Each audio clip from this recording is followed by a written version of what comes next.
É sempre uma enorme alegria, né, poder participar dos estudos da Sociedade Colatinense de Estudos Espíritas em Colatina e dizer da nossa saudade, né? Queria, né? Vontade a gente tinha de estar aí, né? Para poder abraçar os amigos, né? Conversar, bater um papo, tomar um café, almoçar, ou seja, participar aí localmente aí do trabalho. Mas a gente está passando por esse período que precisamos realmente respeitar essas questões, que são questões de saúde, né? De saúde pública. Então que a gente aproveite esse momento e tenha o melhor estudo possível na manhã de hoje. Que Deus nos abençoe. A gente vai estudar na manhã de hoje esse belíssimo tema do Evangelho. Eu digo que é um tema do Evangelho porque o título do trabalho é Solução de Problemas, Evangelho de Jesus. Eu queria contar para vocês que, num primeiro momento, a imagem que foi associada, né? Porque eu tenho o hábito de fazer o trabalho, né? Alguns companheiros já nos conhecem. Eu tenho o hábito de fazer os trabalhos sempre fazendo metáforas, né? Colocando imagens, né? E dentro das imagens tentando trazer metáforas para as condições, situações da nossa vida. A imagem original de algumas mensagens, né? Normalmente a segunda mensagem que eu vou apresentar aqui para vocês, né? Essa mensagem que veio aqui, chegou pela internet, chegou pelo WhatsApp, dizendo para a gente assim: se o plano A não funcionar, lembremos que o alfabeto tem mais 25 letras, né? Para a gente poder lembrar que a gente tem outras tantas letras, né? Não é só. Muita gente lembra assim: se o plano A não funcionar, tenta usar o plano B. Mas para nós espíritas, não funciona plano A, tenta plano B. Não funciona plano B, tenta plano C e por aí vai. O problema é a gente cair e levantar e tentar. E essa mensagem nós vamos repetir durante vários momentos dentro do trabalho da manhã de hoje. Mas a imagem que foi associada naquela oportunidade foi a imagem de uma coruja.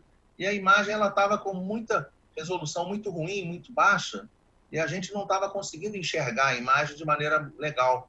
E aí, naquele momento, eu procurando uma imagem que tentasse remeter à ideia da imagem original, para melhorar a resolução da imagem, veio a imagem de uma águia, e aí eu peguei, né, na cabeça, comecei a formular o estudo, e aí foi vertendo totalmente no sentido da águia, como metáfora do nosso trabalho, e aí nós fomos, então, buscando imagens de águia ao invés de mensagens de coruja, né? E aí, dentro da mensagem da águia, ficou espetacular, porque a primeira e grande imagem com resolução bonita foi essa daqui que a gente usou na apresentação, na abertura do trabalho, né? Que a águia está voando, fazendo uma metáfora de cada um de nós. Nós somos as águias, nós somos aqueles que precisamos alçar voo, né? Alçar voo em que situação? Alçar voo acima das nuvens que nos fazem, muitas das vezes, não enxergar a luz, que nos fazem, muitas das vezes, não sermos a luz que a gente deve ser no nosso dia a dia. Por isso, até na mensagem de apresentação, de preparação do ambiente, brilhe a vossa luz. Nós temos a responsabilidade, e Jesus deixa isso muito claro, se por um momento a gente usa a metáfora em todos os estudos de que o sol que a gente vê no dia a dia, a gente fala assim, o sol, toda vez que amanhecer, toda vez que quando amanhecer a gente olhar um sol lindo, né, despertar o nosso dia, né, mesmo que esteja nublado o tempo, a gente sabe que está claro porque está o sol lá em cima.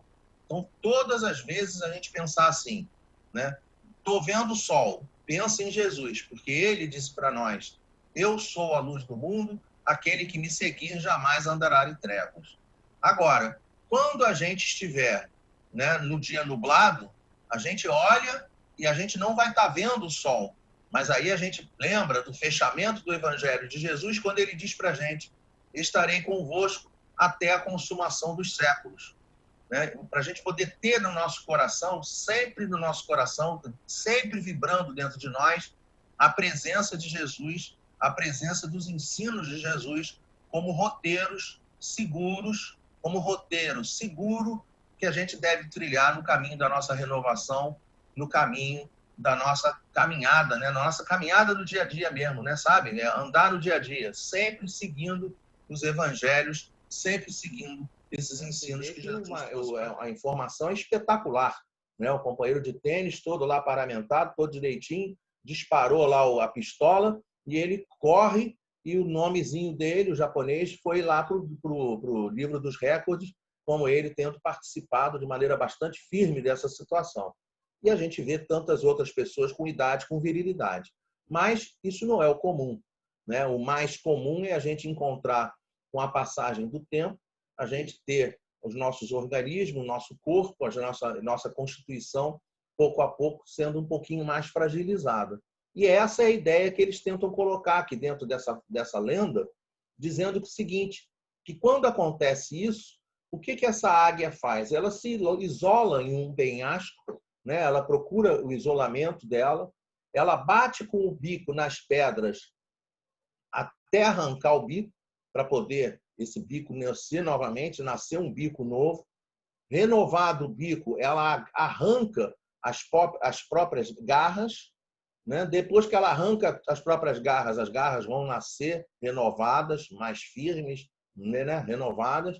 Depois ela arranca todas as penas e aguarda, durante um período, a renovação total da sua estrutura. Depois que ela consegue a renovação total da sua estrutura, ela renovada, ela volta a voar.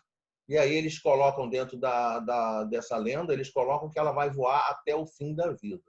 Ora, para nós, doutrina espírita, claro que a gente entende que nada disso vai ser dessa forma, né? A gente entende, primeiro, que é uma lenda, né? Segundo, porque a gente tem a comprovação científica que não é assim que funciona. Mas para nós, doutrina espírita, vem a mensagem dentro do nosso coração, dizendo para a gente assim, toda vez que você estiver se sentindo fragilizado, o que você tem que fazer? Né? Ao invés de dar o passo adiante, não, dá um passo atrás, recua um pouco, dá uma respirada, puxa o ar, se renova, busca uma nova oportunidade para poder você dar continuidade à sua vida. Por quê? Porque nós, enquanto doutrina espírita, entendemos que nós temos uma única vida. Essa frase é uma frase que tem que ser vista com muito cuidado, porque nós temos uma única vida, que é a vida espiritual. E essa vida espiritual, a partir do momento que somos criados simples e ignorantes, ela vai se apresentar num determinado momento encarnados e num outro determinado momento desencarnados. Ou seja, nós teremos uma só vida, por isso que a morte não existe, né? Uma só vida, e em determinado momento a gente vai ter a oportunidade da experiência na carne, e em determinado momento estaremos fora da carne. Encarnado, desencarnado, encarnado, desencarnado, encarnado, desencarnado, o tempo todo, até atingirmos o patamar de espíritos puros. Ou seja, ele coloca para a gente, né, a doutrina espírita coloca para a gente que nós vamos voltar a voar, nós vamos voar o tempo todo. A evolução, ela é constante, a evolução não para. Inclusive, muitas das vezes a gente vê determinadas frases, determinados ensinamentos, que a pessoa diz assim, faça determinada coisa agora, porque depois você não vai ter mais chance de fazer, né? Ora, para nós, doutrina espírita, nós sempre teremos chance de reescrever as nossas histórias. Tudo aquilo que a gente não conseguir fazer agora, nós podemos fazer depois, ou desencarnados, ou depois encarnados novamente numa nova existência. Todas as coisas, todos os aprendizados, toda essa caminhada em direção à perfeição é uma caminhada longa, é uma caminhada que, no nosso patamar evolutivo, deixa muito claro que são necessárias várias existências. Daí a pluralidade das existências, um dos ensinos básicos da doutrina espírita. Ora, se nós vamos trabalhar, se nós vamos fazer determinadas coisas, se nós vamos brilhar a nossa luz, temos essa responsabilidade de brilhar a nossa luz, temos a responsabilidade de trabalhar, a responsabilidade de fazer determinadas coisas, daqui a pouco a gente vai pensar a respeito disso mais profundamente. Uma das coisas que veio é justamente a gente imaginar o seguinte, se eu falhar, o que acontece? Como é que funciona se a gente falhar no nosso trabalho? Porque isso a gente sabe muito bem que a gente pode fazer determinada coisa e pode acertar, e pode fazer determinada coisa e não conseguir fazer. Essa que é a grande realidade. Inclusive, essa própria pandemia está ensinando isso a gente, né? Pela própria limitação das nossas atividades, limitação de deslocamento, limitação de um monte de coisa. Muitas das coisas que a gente queria fazer não pode fazer, né? Muita gente tinha vontade de fazer um ano novo, né? Uma festa de ano novo com todos os amigos e todos os parentes, todo mundo junto. E a gente sabe que todo mundo que teve a prudência necessária sabe que não pode reunir todo mundo, não deveria, né? Infelizmente, a gente vê que na prática muita gente se reuniu de qualquer maneira, mas a gente sabe que não era isso o adequado, que não, em momento algum, por questão de saúde, não era isso o adequado. Então, a pergunta é, se eu falhar, o que a gente deve fazer? Nós recebemos esse slide que está aqui, dizendo para a gente assim, que seja infinito tudo que acalma a alma e o coração. Né? Então, aqui, esse daqui é aquela recomendação. Deu errado? Não se desespera, não, sabe? Procura ter calma, procura ter tranquilidade, procura ter serenidade, né? Aquela questão de dar o passo atrás, respira fundo, depois volta a caminhar novamente, depois volta a construir, pensa melhor, planeja melhor o que precisa fazer e volta novamente a caminhar. Né? E caminhar segundo que tipo de situação? Para a solução dos nossos problemas, sempre deveremos utilizar o Evangelho de Jesus. Por que a gente deve utilizar o Evangelho de Jesus? O slide seguinte vai nos dizer que a gente precisa lembrar, que foi ensinamento dele mesmo, né? Conhecereis a verdade vos libertará.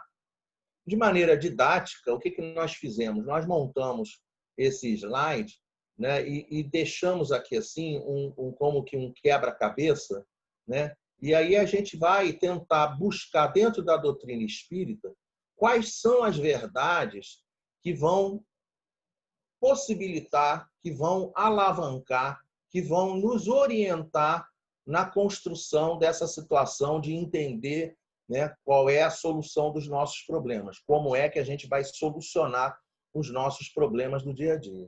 Ora, quando a gente vai estudar essa situação aqui, uma das coisas mais importantes que existem na vida da gente é a gente entender o seguinte, que a gente tem que saber para onde vai. Uma pessoa que não sabe para onde vai, ela logicamente não vai chegar a lugar nenhum. A primeira coisa que a pessoa precisa fazer é saber para onde ela vai. Não é à toa que um dos grandes, né, o grande dilema, né, o grande questionamento que as pessoas fazem, filosófico que as pessoas fazem, é de onde nós viemos, o que estamos fazendo daqui e para onde nós vamos.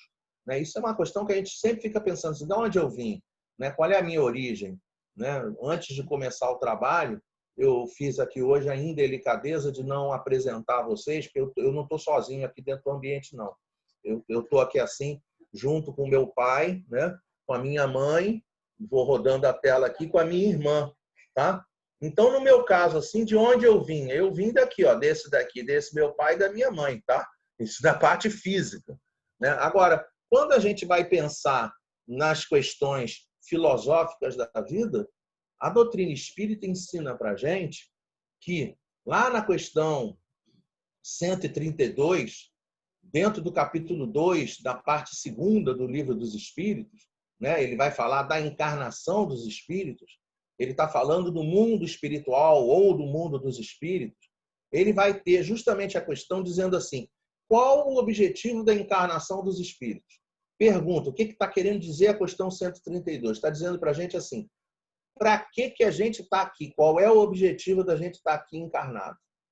E a resposta dos espíritos, simplificando, é progredir e cumprir a nossa parte na obra da criação, na obra de Deus. 2 grandes objetivos, progredir e cumprir a nossa parte na obra da criação.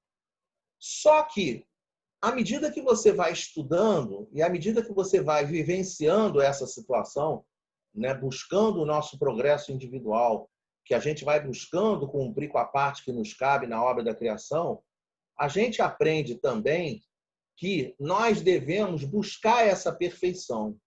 E aí nós fomos no Evangelho segundo o Espiritismo, lá no capítulo 17, Sede perfeitos, lá no item 3, que tem o título O Homem de Bem, e aí a gente vai aprender a respeito de o que a gente vai, né, qual é aonde é que a gente deve ir, para onde, né, olhando assim, para lá que eu vou, lá é o meu destino. o trabalho hoje é não presencial.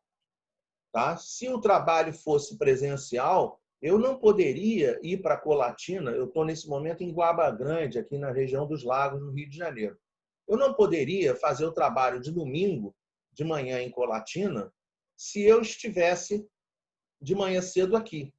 Então, para eu ter como, né, reunião presencial, meu foco de trabalho, qual é meu foco, qual é meu objetivo? Estar domingo de manhã em Colatina. Eu teria que ter saído na véspera daqui. Então, dessa maneira, o que ele mostra para a gente? Que se nós queremos chegar a essa posição, a essa composição de homens perfeitos, o que ele diz? Que nós vamos construir o homem de bem. Esse é um ensinamento tão importante, tão interessante, que ele vem repetido exatamente, é o único assunto que é totalmente repetido, tanto dentro do Evangelho segundo o Espiritismo, capítulo 17, item 3, o homem de bem, como também é repetido igualzinho dentro do Livro dos Espíritos, na questão 918, que também tem o título do homem de bem, só para a gente poder acompanhar o assunto.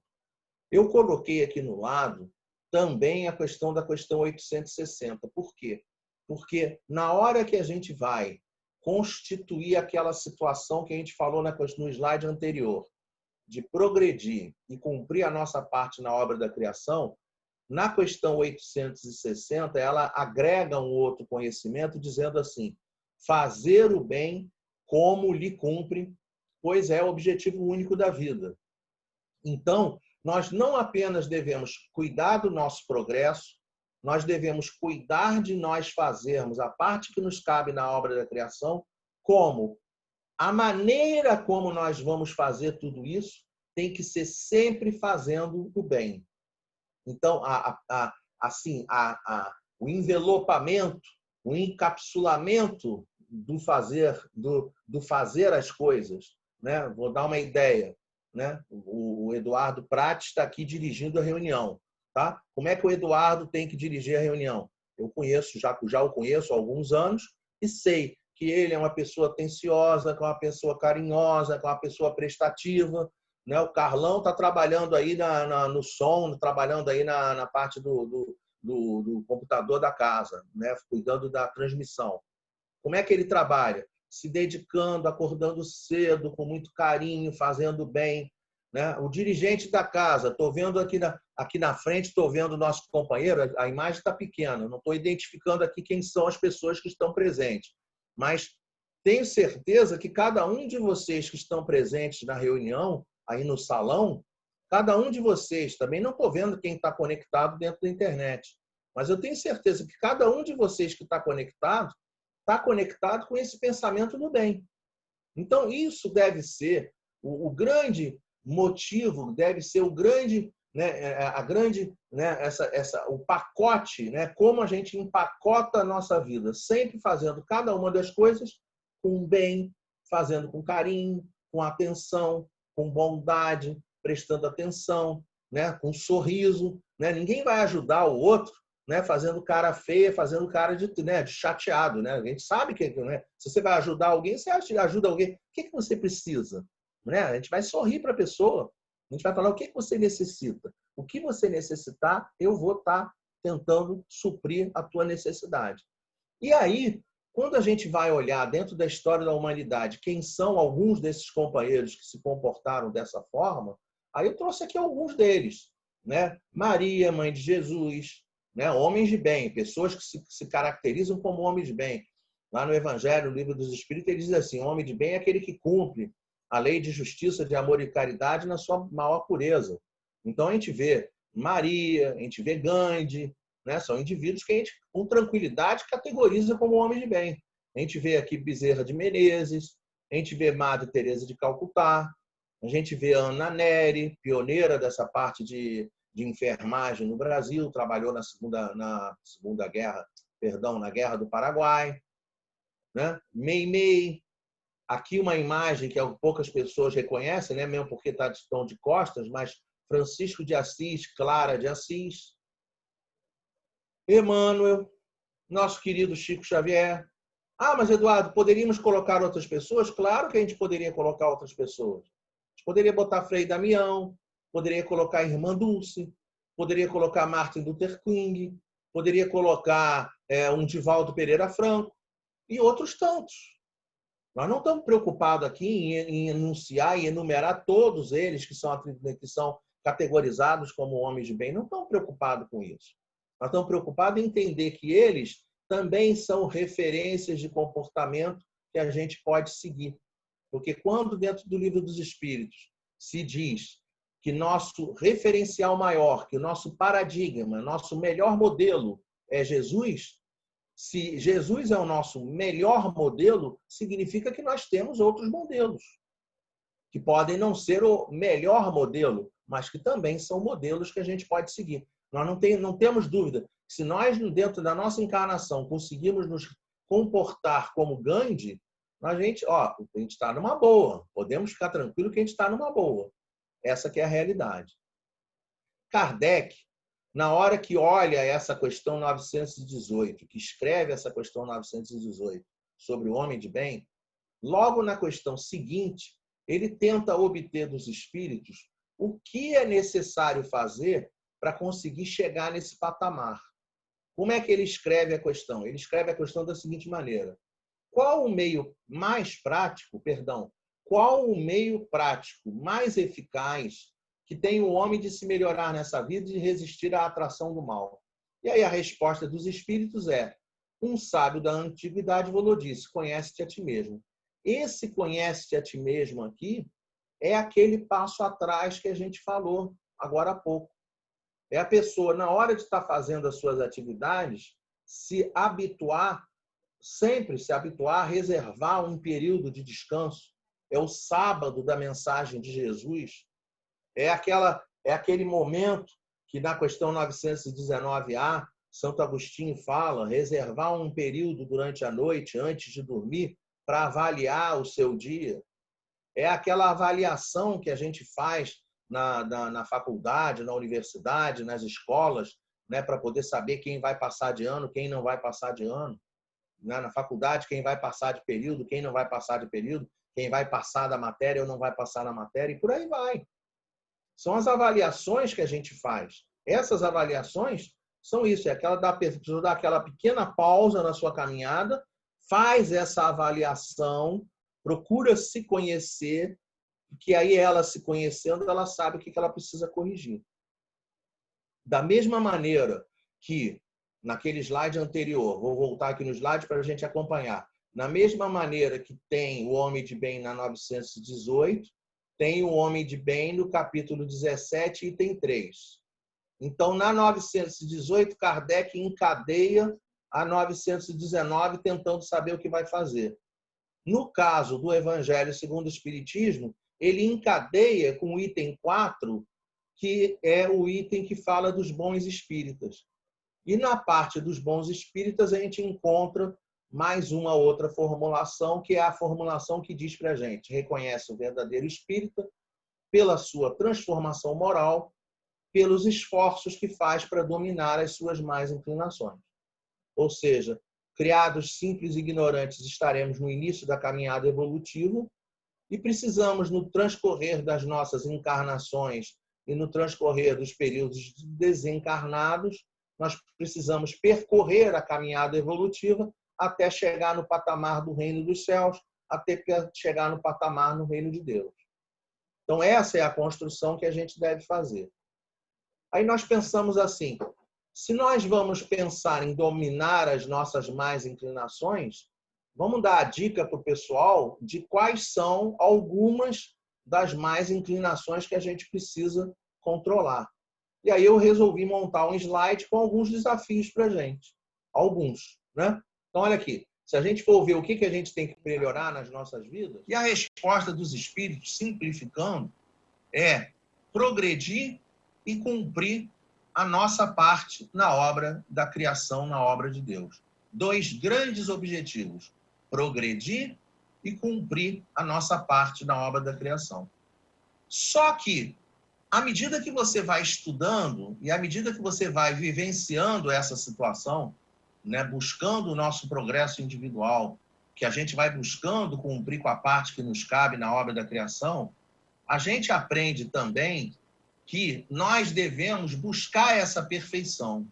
E aí nós fomos no Evangelho segundo o Espiritismo, lá no capítulo 17, Sede perfeitos, lá no item 3, que tem o título O Homem de Bem, e aí a gente vai aprender a respeito de o que a gente vai, né, qual é aonde é que a gente deve ir, para onde, né, olhando assim, para lá que eu vou, lá é o meu destino.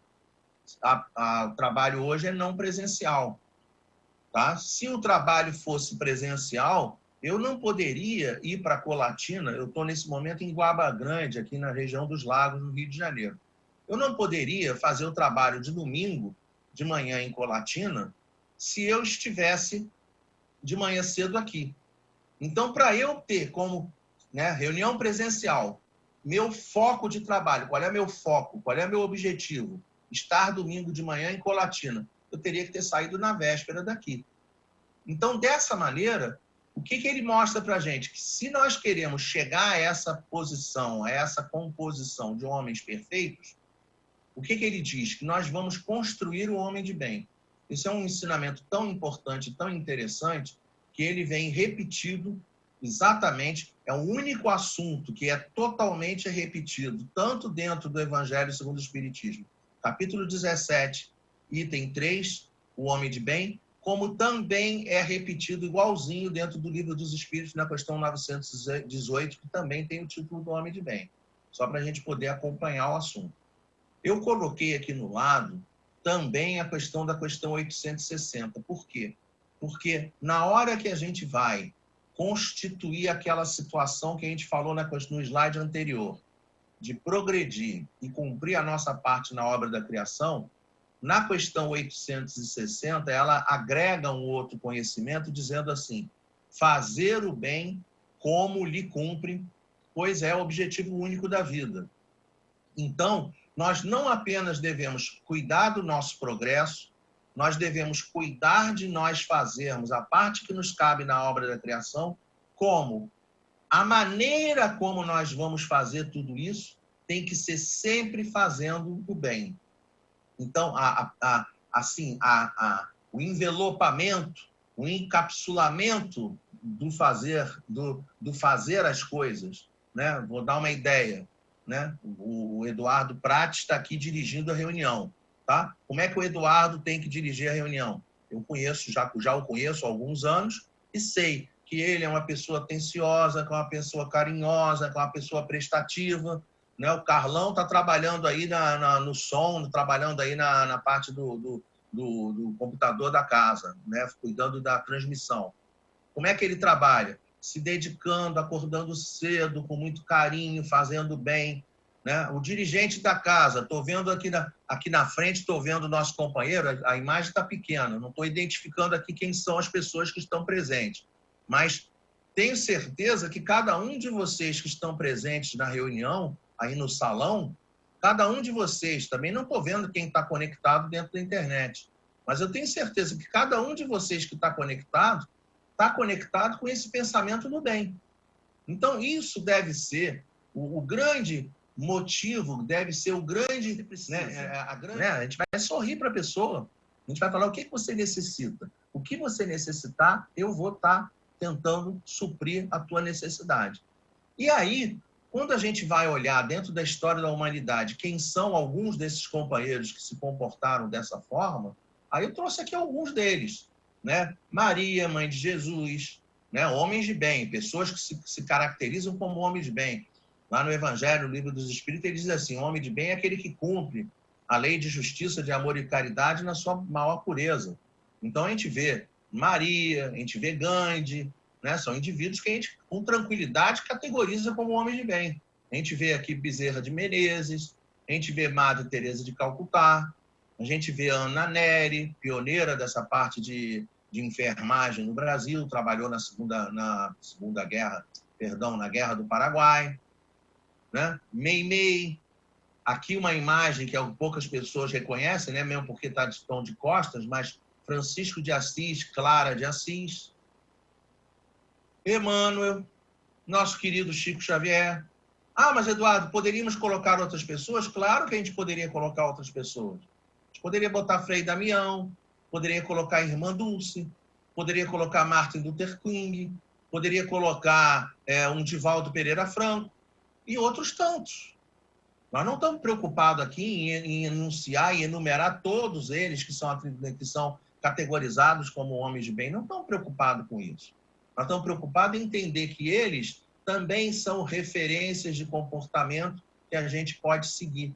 Porque quando dentro do Livro dos Espíritos se diz que nosso referencial maior, que o nosso paradigma, nosso melhor modelo é Jesus, se Jesus é o nosso melhor modelo, significa que nós temos outros modelos, que podem não ser o melhor modelo, mas que também são modelos que a gente pode seguir. Nós não temos dúvida que se nós, dentro da nossa encarnação, conseguirmos nos comportar como Gandhi, a gente está numa boa. Podemos ficar tranquilo que a gente está numa boa.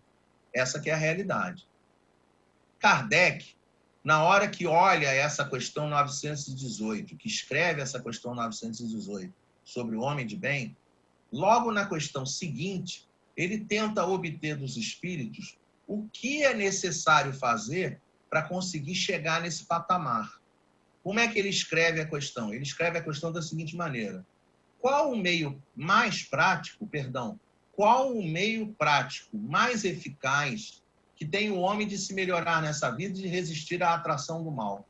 E aí a resposta dos espíritos é: um sábio da antiguidade falou disso, conhece-te a ti mesmo. Esse conhece-te a ti mesmo aqui é aquele passo atrás que a gente falou agora há pouco. É a pessoa, na hora de estar fazendo as suas atividades, sempre se habituar a reservar um período de descanso. É o sábado da mensagem de Jesus. É aquele momento que, na questão 919A, Santo Agostinho fala, reservar um período durante a noite, antes de dormir, para avaliar o seu dia. É aquela avaliação que a gente faz na faculdade, na universidade, nas escolas, né, para poder saber quem vai passar de ano, quem não vai passar de ano. Na faculdade, quem vai passar de período, quem não vai passar de período, quem vai passar da matéria ou não vai passar na matéria, e por aí vai. São as avaliações que a gente faz. Essas avaliações são isso, é aquela da pessoa dar aquela pequena pausa na sua caminhada, faz essa avaliação, procura se conhecer, porque aí ela se conhecendo, ela sabe o que ela precisa corrigir. Da mesma maneira que naquele slide anterior, vou voltar aqui no slide para a gente acompanhar. Na mesma maneira que tem o homem de bem na 918, tem o homem de bem no capítulo 17, item 3. Então, na 918, Kardec encadeia a 919, tentando saber o que vai fazer. No caso do Evangelho segundo o Espiritismo, ele encadeia com o item 4, que é o item que fala dos bons espíritas. E na parte dos bons espíritas, a gente encontra mais uma outra formulação, que é a formulação que diz para a gente: reconhece o verdadeiro espírita pela sua transformação moral, pelos esforços que faz para dominar as suas más inclinações. Ou seja, criados simples e ignorantes, estaremos no início da caminhada evolutiva e precisamos, no transcorrer das nossas encarnações e no transcorrer dos períodos desencarnados, nós precisamos percorrer a caminhada evolutiva até chegar no patamar do reino dos céus, até chegar no patamar no reino de Deus. Então, essa é a construção que a gente deve fazer. Aí nós pensamos assim: se nós vamos pensar em dominar as nossas más inclinações, vamos dar a dica para o pessoal de quais são algumas das más inclinações que a gente precisa controlar. E aí eu resolvi montar um slide com alguns desafios para a gente.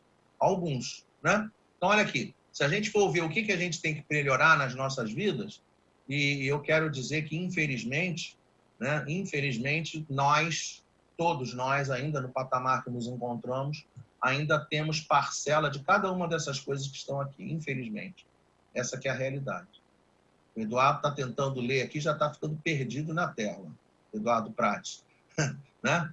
Aqui, só para a gente acompanhar, vai ficar gravado, isso aqui fica gravado, depois o pessoal para em casa, lê com calma, conhece-te a ti mesmo, se autoanalisa, né? Faz essa autoanálise, dá uma parada, vê qual é a parcela de cada uma das coisas. Olha as coisas que eu coloquei. Egoísmo, mesmo porque está citado dentro da questão 913 do Livro dos Espíritos como a origem de todos os vícios, né? O vício radical, que está no radical, está na raiz de cada um dos outros demais vícios. Então, eu coloquei assim, nossos desafios: egoísmo, narcisismo, poder, dinheiro, orgulho, ódio, raiva, ira, ressentimento, cólera, dureza, vingança, talião, desejo do mal, crueldade, violência, cobiça, inveja, ambição, avareza. Vou acelerar para poder ficar mais rápido, tá? A gente não precisa vibrar em cada um desses assuntos. Ciúme, problemas de amor, medo do amor, sexo desajustado, preguiça, medo, fobias, culpa, vazio existencial, medo da morte, falta de coragem, leviandade, paixões, fanatismo, fofocas, maledicência, palavrões. Aqui palavras entre aspas, né? Religião, política e esportes. Por que isso? Porque religião em si não é ruim, mas discutir religião e desrespeitar a religião é, né? Política em si não é ruim, mas desrespeitar pontos de vista de política, discutir política, falar mal de política é ruim. A questão de esporte é a mesmíssima coisa. O esporte em si não é ruim, mas discutir a respeito de esporte, né? Querer a derrota alheia, já são sentimentos ruins que a gente tem associados à questão do esporte. Além de ansiedade, estresse, depressão, tristeza, drogas, tabagismo, alcoolismo, doenças diversas. A gente citou alguns dos nossos desafios, tá? Apesar de estar uma quantidade enorme de questões para a gente pensar, são algumas dessas quantidades. Sempre tem alguém que vai pensar e vai falar, ele esqueceu de falar de não sei o quê, tá? Eu tenho certeza que quando vocês pensarem a respeito das nossas situações, a gente vai falar, esqueceu de colocar não sei o que lá, tá? Porque são muitas outras coisas que a gente tem que se preocupar.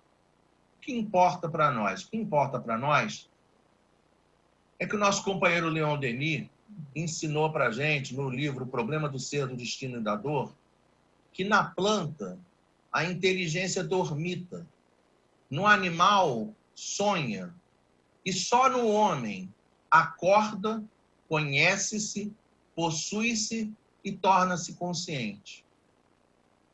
Se nós fizermos a nossa autoanálise, a gente vai ver que poucos de nós podemos dizer que já acordamos plenamente. Poucos de nós podemos dizer que já nos conhecemos plenamente. Poucos de nós podemos dizer que nos possuímos. Esse possuir-se é a pessoa que consegue, né, dominar, se dominar. A pessoa fala assim, o que é o possuir? É a pessoa que fala assim, eu vou mudar tal coisa, e ela vai lá e muda tal coisa.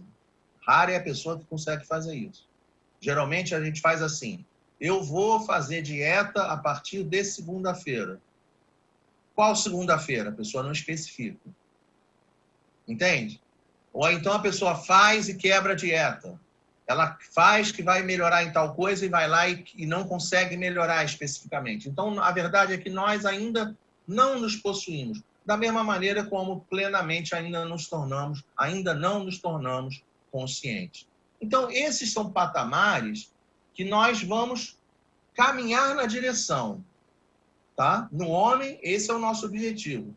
Tentar acordar, tentar se conhecer, tentar se possuir, tentar tornar-se consciente. Ou seja, se a gente pensa, mais uma vez, naquela questão do se eu falhar, a gente precisa olhar a situação como se a gente estivesse dentro daquele touro mecânico, né, para facilitar um touro mecânico. O que acontece se eu cair? O que acontece se eu cair uma, duas, três, se eu cair outra vez? O que acontece? A dica é simples. A dica é necessário levantar e fazer de novo. Quantas vezes? Plano A, plano B, plano C, plano D, plano E, plano F, assim sucessivamente. Quantas vezes? 70 vezes 7 vezes. Indefinidas vezes.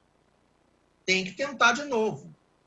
Mas como é que a gente vai tentar de novo?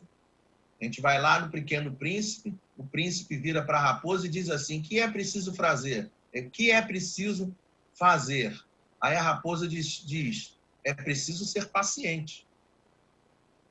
Nós não vamos conseguir nos transformar imediatamente. Nós ainda temos a situação em que nós somos passíveis de erro. Nós não devemos nos culpar pesadamente dos erros que a gente comete.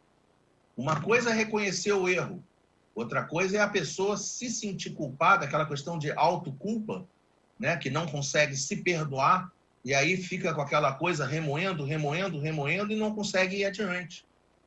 Então é preciso ter paciência com as questões das nossas vidas para que a gente possa, pouco a pouco, se transformar em pessoas melhores. Vamos voltar lá atrás na lenda da águia, para retirar da águia a informação dizendo assim: a águia com seu perfil austero, olhar focado para frente, sem deixar de ver o que está ao seu lado, atinge sempre os seus objetivos e metas. Isso é uma lenda. Nós podemos ler essa situação dizendo para a gente assim: ei, você, todos nós estamos fadados, estamos destinados a nos transformarmos em espíritos puros, desde que consigamos seguir esse roteiro que está sendo planilhado, que está sendo orientado para cada um de nós. Ou seja, precisa conhecer a si mesmo, precisa transformação moral, precisa esforço em dominar as más inclinações, precisa, sobretudo, se transformar, usar a famosa lei da liberdade que nos dá o livre-arbítrio para que a gente possa recomeçar sempre o nosso voo, cada vez tentando alçar voos mais altos, para que com os voos mais altos a gente conseguir enxergar mais e melhor a distância. E aí a gente vai conseguir fazer o que a gente precisa fazer. Dessa maneira, o que a gente acabou fazendo nesses minutos que a gente conversou até agora? Nós conseguimos simplesmente fazer o seguinte: construir o que existe no entorno daquele quebra-cabeça. Porque na questão 132 disse para a gente que a gente deve progredir e cumprir a nossa parte na obra da criação. No Evangelho segundo o Espiritismo ensinou para a gente deve, lá no capítulo 17, item 4, que a gente deve buscar a transformação moral e procurar se esforçar em dominar as más inclinações. E na questão 919, né, tudo isso aqui, essas três questões aqui, esses três itens aqui, essas três peças desse quebra-cabeça, apontando na direção do homem de bem, na questão 919, orienta conhecer-se a si mesmo. E aí ficou aqui no meio uma grande interrogação, que é a peça que une todos os demais conceitos, que movimenta todos os demais conceitos. A gente já deu uma palavra sobre essa peça, quando a gente falou da questão 860, que falou da questão de fazer o bem, que é o objetivo único da vida. Ou seja, nós já temos uma noção do que a gente pretende encontrar nessa peça que está aqui. A gente já tem uma noção, pelo próprio lema da doutrina espírita, fora da caridade não há salvação. A gente já tem uma noção, quando a gente ouve Jesus para falar para a gente, que o principal mandamento da lei de Deus é amar ao Deus sobre todas as coisas e amar ao próximo como a si mesmo. Então a gente já tem uma noção que isso daqui deve ser a peça que diz para a gente a noção do bem, a noção da caridade, a noção do amor. Mas para a gente poder constituir essa peça, nós vamos trazer uma outra metáfora, né, uma outra lenda, que é a fábula, a águia e as galinhas. Essa fábula, ela foi contada, inclusive, ela está muito bem descrita naquele livro daquele companheiro Leonardo Boff, que o título do livro é justamente A Águia e as Galinhas. E essa fábula, lá nesse livro, ele apresenta para a gente que a origem dela é em Gana, né, aquele país da África Ocidental, em que um líder político, educador, chamado James Aggrey, né, vou falando da maneira como está escrito o nome dele, né, James Aggrey, né, como se fala assim, eu não sei, tá? Mas está escrito lá, James Aggrey, é assim que a gente lê. Esse companheiro, por ocasião da liberdade, né, da independência de Gana, do domínio de país europeu, de colônia, a colônia que, né, todo mundo sabe como isso acontece, como aconteceu dentro da história da humanidade, a quantidade de escravos que vieram, por exemplo, para as Américas, originários de Gana, originários de países da África, a gente sabe disso. Então, aquele país em que a sua população, em que o seu povo foi humilhado, foi rebaixado, foi amassado, foi tudo que a gente pensar de negativo que possa falar a respeito, eles foram. E aí esse líder religioso faz uma fábula, porque muitas das vezes as pessoas são tratadas como galinhas e, na realidade, a gente precisa entender que nós somos águias. E aí ele conta essa história para poder as pessoas, como fábula, poderem modificar a maneira como elas enxergam as situações no seu entorno. Essa fábula foi trazida também aqui no Brasil, num congresso no Rio Grande do Sul, foi muito bem explorada, e a gente vai tentar trazer para vocês aqui, não a fábula completa, mas trazer para vocês uma ideia dessa fábula, e indicamos a leitura do livro, que realmente é um livro bastante interessante, vale a pena ler. A Águia e as Galinhas, o autor é o nosso companheiro Leonardo Boff. Como é que funciona essa situação? Funciona que um companheiro, ele morava no campo e ele começa a caminhar, vou voltar aqui o slide para a gente não avançar, né? Ele vai caminhando e aí ele olha, para num lugar e ele vê um ninho caído. E na hora que ele olha o ninho caído, ele olha lá os bichinhos pequenininhos e ele não conseguiu identificar que era o filhote de quê. E aí ele pegou aqueles filhotinhos, levou para casa, começou a cuidar dos filhotes, e ele, não sabendo o que fazer com os filhotes, o que ele fez? Ele pegou, botou os filhotes lá dentro, lá junto com o galinheiro, lá junto com as galinhas.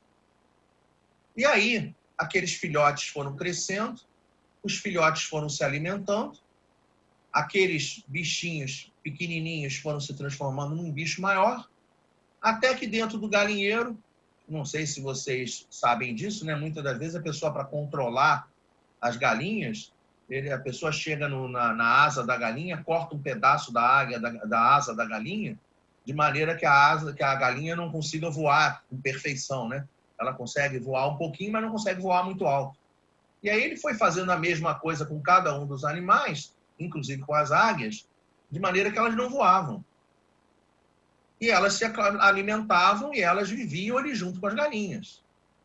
Até que, em determinado dia, um companheiro naturalista chega naquela região, olha aquela cena estranha dentro de um galinheiro, uma águia junto com um monte de galinhas, e aí ele questiona o proprietário do lugar e fala para ele assim: meu amigo, aquilo ali é uma águia. Uma águia não deveria viver como galinha. E aí o companheiro proprietário diz assim: meu amigo, eu quero dizer a você que uma águia que vive e é tratada como galinha, será galinha. E o outro companheiro naturalista disse para ele: não, senhor, uma águia sempre é águia e uma galinha sempre é galinha. Uma águia está destinada a voos mais altos. Uma águia não está destinada a voos baixos. E aí veio aquela discussão, vem aqui, vai ali, vem aqui, vai ali, até que o naturalista propôs a ele assim: eu vou provar para você que uma águia é sempre uma águia. E aí veio aquele desafio, ele chega, coloca a águia na mão, fala algumas palavras para a águia e diz para ela assim: voa, águia, vai ser águia, vai viver.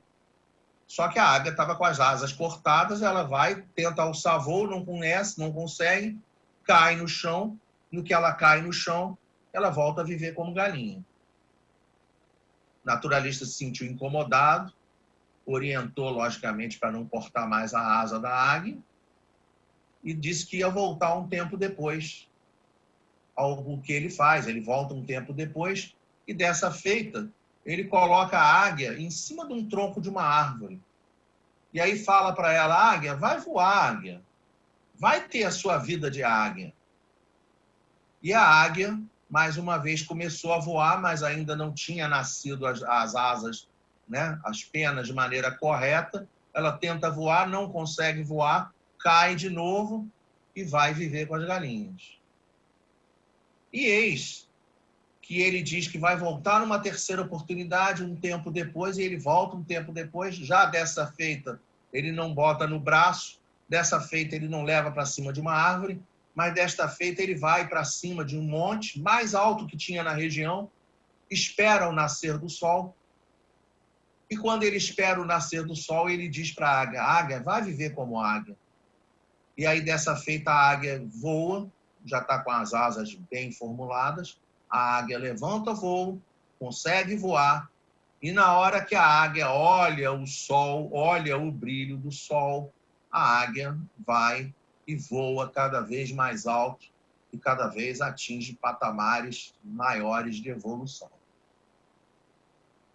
Para nós, doutrina espírita, a gente pode muito bem trazer para dentro dessa fábula a metáfora de que a primeira tentativa de voo da águia se associa à primeira revelação trazida por Moisés, ensinando para a população do nosso planeta que a gente deveria ter a lei do amor.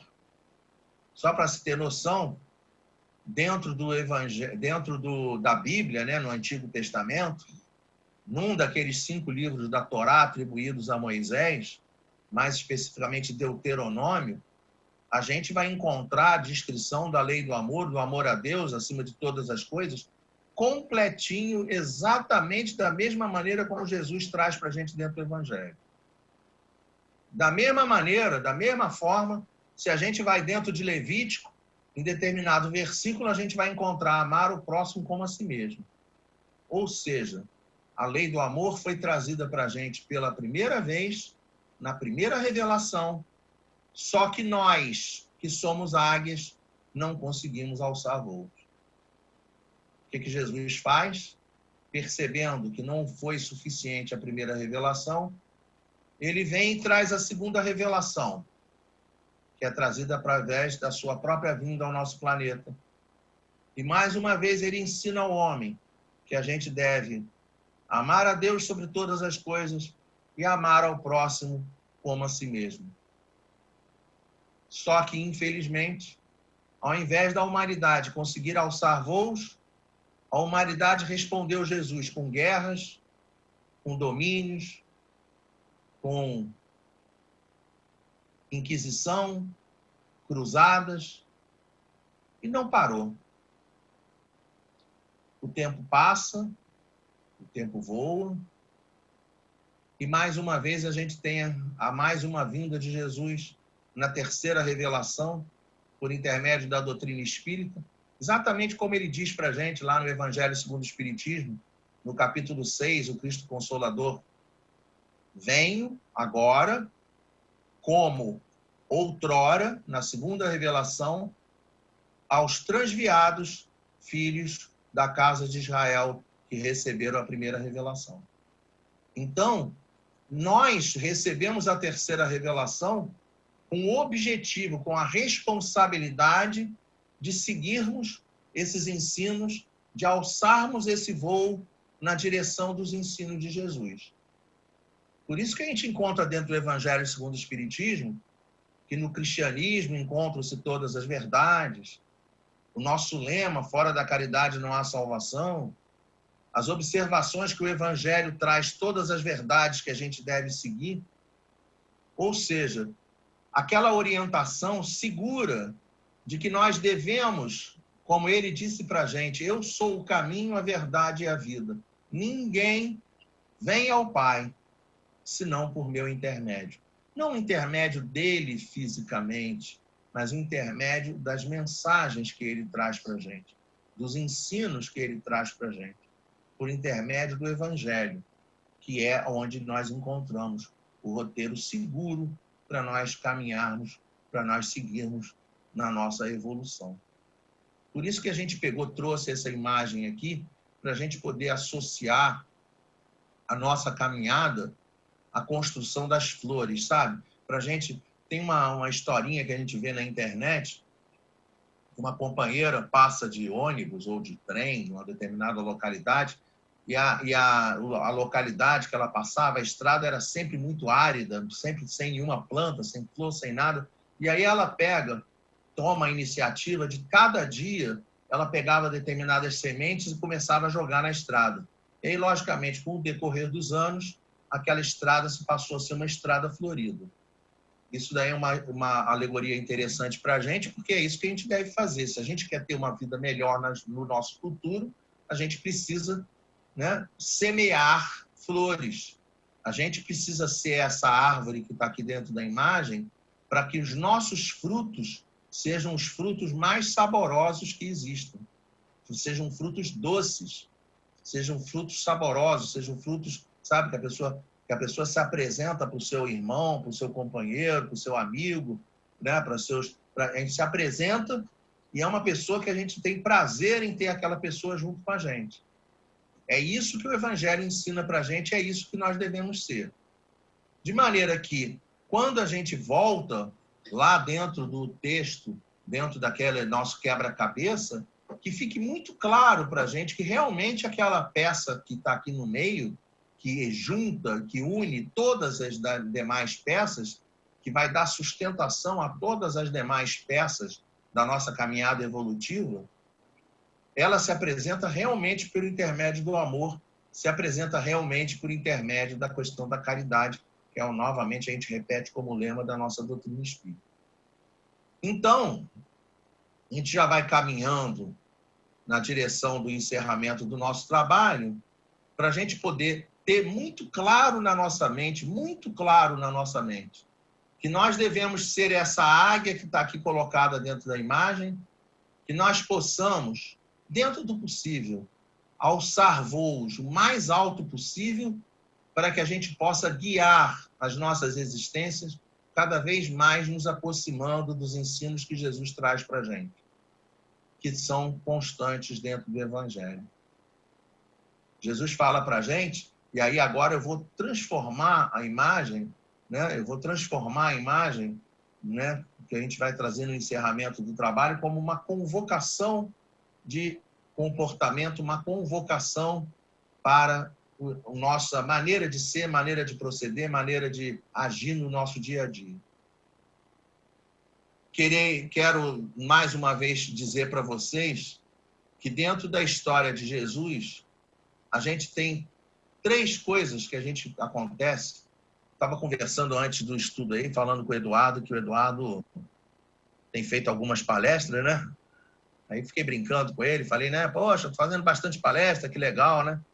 E quando a gente vai começar esse trabalho de palestra, dizem os instrutores que a gente deve, uma das maneiras de fazer é a gente contar o que a gente vai tratar do assunto que a gente vai tratar e depois encerrar mais uma vez repetindo o que a gente trouxe.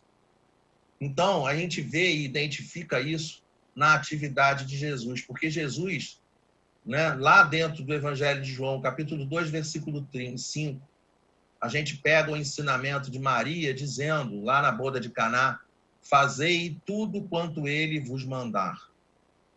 Maria falando para nós, para cada um de nós. Maria falando para cada um de nós, ei vocês, tá? Ei vocês, nós precisamos fazer tudo o que Jesus ensina para a gente que a gente deve fazer. O Evangelho é esse roteiro de coisas que a gente deve fazer. E tanto é que quando ele termina o Evangelho, lá no último versículo do Evangelho de Mateus, capítulo 28, versículo 20, diz, ensinando-os a guardar todas as coisas que eu vos tenho mandado. Esse mandado aqui é isso, para a gente poder guardar dentro de nós e, logicamente, executar todas as coisas que ele manda a gente fazer. E eis que eu estou convosco todos os dias, até a consumação dos séculos. Então, que a gente possa olhar Jesus não apenas como a gente está acostumado. Vinde a mim, todos vós que sofreis e estáis sobrecarregados, e eu vos aliviarei. Mas que a gente possa entender que esse alívio vem por intermédio da prática do amor. Que a gente possa aprender que a convocação que ele faz, o chamado que ele faz para a gente, é para a gente seguir os seus mandamentos, para a gente seguir os seus ensinamentos, para a gente seguir com a melhor maneira, da melhor maneira possível, esse roteiro chamado Evangelho, que com toda certeza é a solução dos nossos problemas. Que a paz de Jesus se faça para todos nós. Um enorme abraço para todos os companheiros de Colatina. Que Deus abençoe a cada um de nós. Fiquem com Deus. Nosso querido irmão Eduardo, que mais uma vez nos brinda com essas palavras, com essas reflexões, preparadas certamente com tanto carinho e com tanta... uniu aí o que ele trouxe na mensagem, né, do livro Palavras de Vida Eterna, a sua inteligência, a sua capacidade de concatenar as informações com todo o seu amor, o seu carinho. Nós, mais uma vez, te agradecemos, querido irmão, e fica para nós realmente essa mensagem que hoje, após um período longo já de pandemia, né, praticamente 10 meses, essa reflexão baseada na mensagem que o Eduardo nos traz hoje, o quanto ao longo desses 10 meses nós nos modificamos e passamos a seguir um pouco mais esse mestre, que é o caminho da verdade e da vida.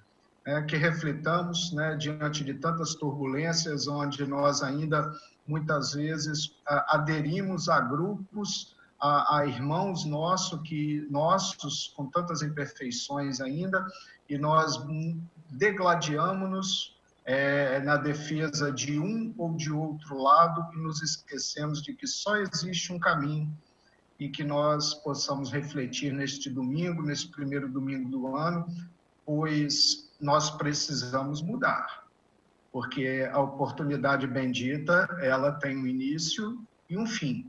Recomeça, mas nós precisamos aproveitá-la. Mais uma vez, o agradecimento à presença dos seus pais, da sua irmã, um beijo no coração de todos e todos os que participaram dessa transmissão. Beijo aos senhores, muito obrigado. E que nós tenhamos um domingo de muita paz e que nós possamos dar a mão a esse mestre querido desta imagem. Fiquemos com Deus, tenhamos um ótimo domingo. Que assim seja.